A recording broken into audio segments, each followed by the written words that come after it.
अस्सलाम वालेकुम, मैं हूँ हुस्ना खटक अलायंस के प्लेटफॉर्म से। जहाँ देखो जिधर भी देखो सिर्फ बिजली का एक रोना है यार। बिजली के बिल बहुत आ रहे हैं और इसमें कोई शक नहीं है, ये मेरा भी मसला है, ये आपका भी मसला है। तो जनाब, बिजली के भारी बिलों से छुटकारे की हुकूमती कोशिशों में नई पेशरफ्त। निजी बिजली घरों यानी IPP से नए मुआहदों की मंजूरी दे दी गई है। अवाम को रिलीफ देने के लिए रवां साल अक्टूबर में यह अमल शुरू हुआ था।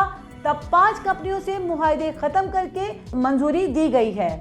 वफाकी काबीना ने जिन मजीद 8 बिजली घरों से नए मुआहदे करने की मंजूरी दी है, उनमें JDW unit 1, unit 2, RYK mills, Chiniot power, Hamza sugar, अलमुइस industries, Thal industries, Chanar industries शामिल हैं। इसकी सिफारिश टास्क फोर्स बराए एनर्जी ने की थी।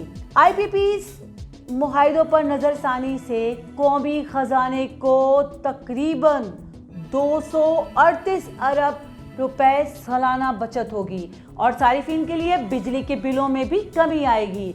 अब ऐसे IPPs की तादाद 13 हो चुकी है जिनसे नए मुआहदे किए गए हैं। माहिरीन का कहना है इन हालात में बाकी बिजली घरों को भी नया तरीक़ेकार अपनाने की तरफ लाने का रास्ता हमवार होगा।